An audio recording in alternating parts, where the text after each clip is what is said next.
Purim Sameach, happy Purim. Are you ready for some Purim Torah? Listen, you know that big ball in the sky?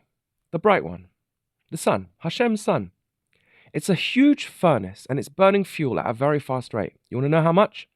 Well, equivalent to setting off 1 trillion atom bombs per second.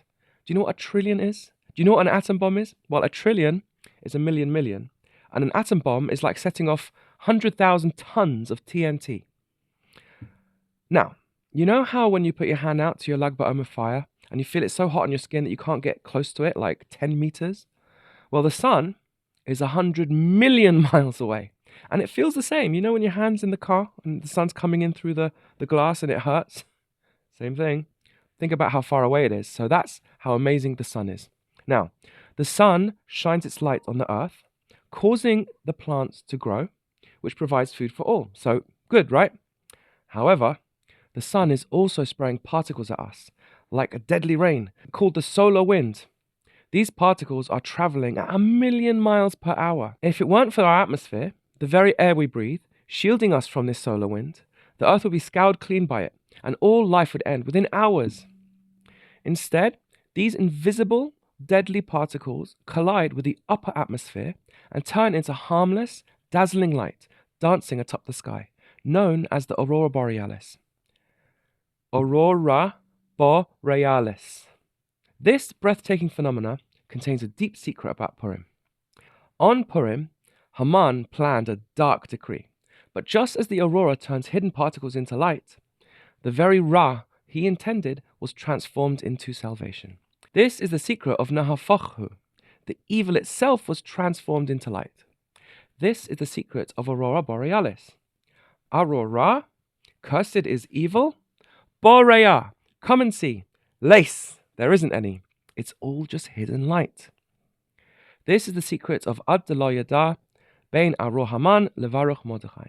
Aro Haman, who is the epitome of evil, that's the same as Baruch Mordechai, the epitome of good. There is no evil, just good. Everything is from Hashem, and all that comes from Him is good.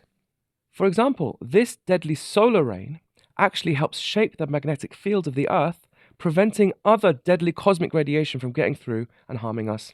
It also plays a role in cloud formation, which provides good, life-sustaining rain. It's also magnificently beautiful. They originate from the sun, which is a mashal for Hashem, in Tanya Ch, reminding us, even in the darkness, that Hashem is there, and is the God of darkness as well as light. Indeed, the Zohar teaches that from the darkness comes the light, and the aurora are only visible at night.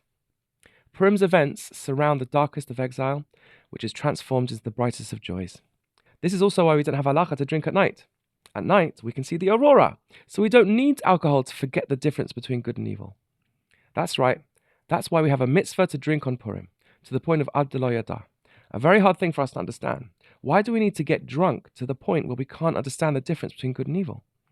Well, there are statements in the deep sources that, from Hashem's exalted point of view, there is no difference between good and evil. Does that really mean that He doesn't care about good and bad, right and wrong? Chas v'shalom. That's the mistake Haman made when he tried to break the 50th gate of Bina and cast the lots, tapping into the randomness of above Teva, beyond Seichel, and appealing to the creation on the level of Tohu, where good and evil don't matter. He was completely wrong. What it means is that everything is just good to him. Even evil is just hidden good. We are the ones who struggle with that. So the lesson of Purim, of Nahapachu, the alcohol, and indeed the aurora, get us out of our Seichel, higher than Seichel, to the point of understanding Ein Od Milvado. There is nothing but Him, and He is good. One last illustration. Does this mean that there's no difference between Aurora Mordechai and Baruch Mordechai? Should we be so drunk we say Aurora Mordechai and Baruch Haman? Yes. But why is this? Surely this is taking it too far. Saying Aurora Mordechai, Chas v'shalom? This is why we're given a nice trick to make sure we don't mix this up. The gematria of Aurora Haman is the same as Baruch Mordechai. But the gematria of Aurora Mordechai is not the same as Baruch Haman.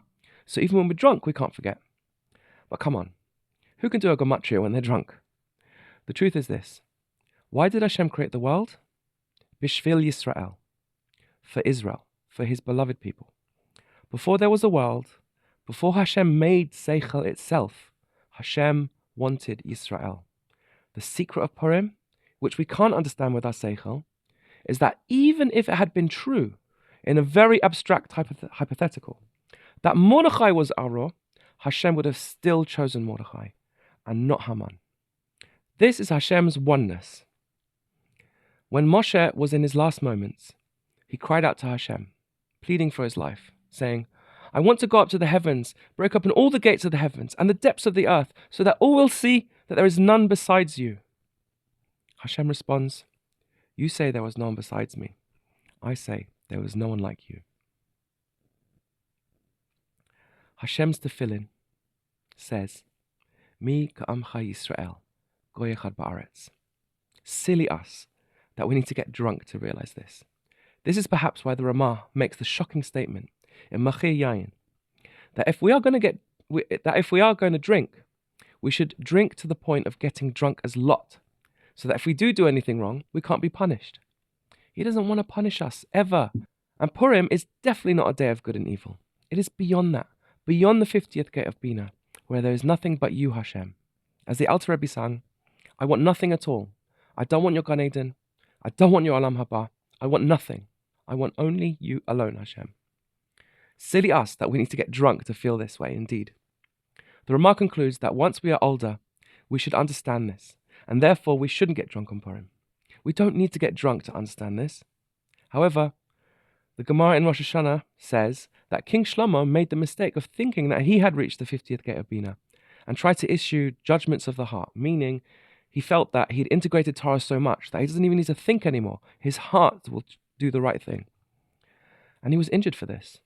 Only when the Mashiach comes and transforms the darkness into light and smashes the 50th gate of Bina, and Hashem comes and collects all the holy sparks, will we be able to come to that day when it is all Purim. Bayom hahu yeh Hashem echad u'shmo echad. Purim Sameach. And by the way, for a quick bonus, what about Aror Zeresh? Well, that's the Aurora Australis, which is the Aurora Borealis of the South Pole. This hints at Zeresh, Haman's evil wife. Even though Haman was a northern phenomena, she tried to lead him south. So what does it mean? Aurora Ishtrales, Ishtar Ra'a Les. There is no true evil, not even an evil wife.